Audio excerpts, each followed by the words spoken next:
Good morning, South. Please stand for the Pledge of Allegiance with the homecoming King and Queen. I pledge allegiance to the flag of the United States of America and to the republic for which it stands, one nation, under God, indivisible, with liberty and justice for all.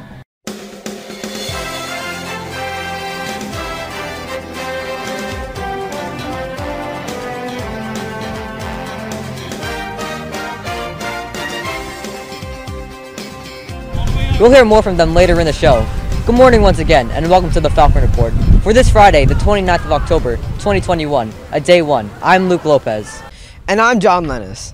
Just a day before the homecoming game unraveled, the end of a Spirit Week boasted a number of fun events, especially for the senior class. Let's check in with the Falcon Report's Bahula Sandi to hear all about it.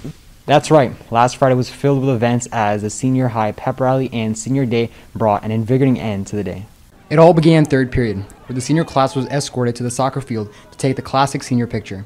Seniors stood together and waved high above, and then made their way to the smaller bleachers to take the iconic elementary school pictures.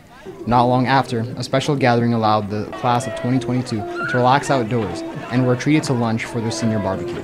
Provided by the class council and a handful of active parents, cheeseburgers and hot dogs, along with an assortment of snacks, were laid out to the seniors' delight, allowing all to happily munch before pep rally.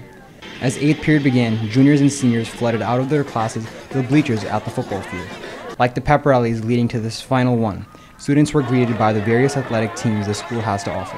They followed this with a presentation of the homecoming banners and some fun games, including a race to mummify class advisors.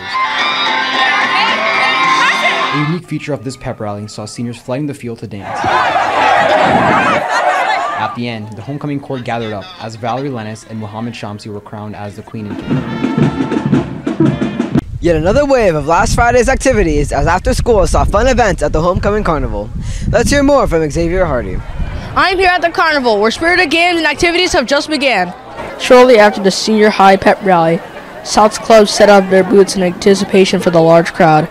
And a large crowd it was indeed, as the stands were filled with eager students attracted to the various attractions. Baked goods, such as hot chocolate and fried Oreos from the Step Squad, treats, including candies and chocolates, and dueling games that were available to students. Highlights from the carnival included the senior class ice cream truck, the Key Club's Red Light, Green Light, as well as the basketball and pumpkin bowling from the Cultural Society and the class of 2026. Run and organized by the student government. The wide array of food, games, and music made the homecoming carnival an excellent experience. A great prelude to the homecoming fun. For the Falcon Report, I'm Xavier Hardy. Back to you. The long-awaited homecoming game and activities were held last Saturday. Let's learn all about this from the Falcon Report's Zara Shahid. South's athletic field sits quiet now, a stark contrast to the scene here just last weekend as Homecoming Saturday rocked South High School. Just before the game began, seniors were honored at the Senior Walk, celebrated for their academics, school clubs, and sports. Members of the senior class had the chance to walk with their families and commemorate their accomplishments. Following the walk, the homecoming parade came in full swing with South's marching Falcons, honor societies, and each class council that held the finished products of their homecoming banners. As the parade came to an exciting close, class councils lined up their vibrant banners from the theme of Broadway musicals, and after much anticipation, the class of 2026 and the class of 2023 earned the winning for the best banner in junior and senior high. Taking this victory into the homecoming game, students and faculty alike gathered at the bleachers, enjoying the multitude of food and snacks made available from the Parent-Teacher Student Association. A good one for the history books. For the Falcon Report, I'm Zara Shahid. The 11th and 12th grade pep rally Friday saw the senior class homecoming king and queen announced. Let's check in with the Falcon Report's Emily Northdrift to hear from the new royalty. Emily? I'm joined here now with your homecoming king, Muhammad Shamsi, and Queen Valerie Lennis. So guys, how did it feel to be named homecoming king and queen? Honestly, it felt great, and it was just an amazing experience, and it was kind of unexpected, but I was really happy. For me, I was completely surprised and shocked. Like when I heard my name get called out, I jumped like 3 feet in the air because I genuinely didn't expect it, but I was really happy, and my face, like the rest of the day was just like all smiles. So how does it feel to actually have homecoming in Spirit Week this year since we didn't last year? Honestly, it feels amazing, and I'm so glad that we got to do this as seniors, because I know last year, seniors didn't get the opportunity to do this, and we're just blessed to have it. I'm really excited that we were actually able to have a homecoming this year. I don't think I've ever been so excited for a Spirit Week in my entire time in South. So like each day this week I went all out and I did the best I could to make the most of it. How does it feel that this is your last homecoming at South? Honestly, there's mixed emotions to that. Like, it's kind of sad, like it's our last homecoming, but at the same time we're happy because, we're making the best of it, and, yeah. For me, it's really bittersweet because I know this is the last that we'll ever have here at South for Spirit Week and homecoming, but I'm also really thankful because I know that previous students weren't able to have a homecoming or a Spirit Week because of COVID and stuff, so I'm really thankful. And what will be your first royal proclamation? Well, we both kind of just hope everyone has a great year at South, like especially seniors since it's our last year, and everyone just makes the best memories possible. Well, thank you so much for joining us. Back to you. When the Falcon Report returns, we'll learn a lot more about autobiographies and health classes, but first, a bird's eye view of junior varsity kickline tryouts. The Falcon Report will be right back.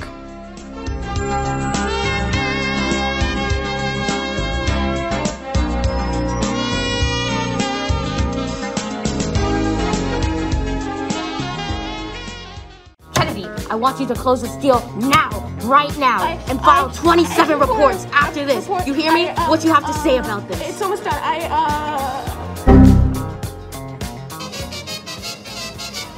Here it comes, my big solo. So I'd like to begin my TED Talk on how to save the baby turtle. The first step is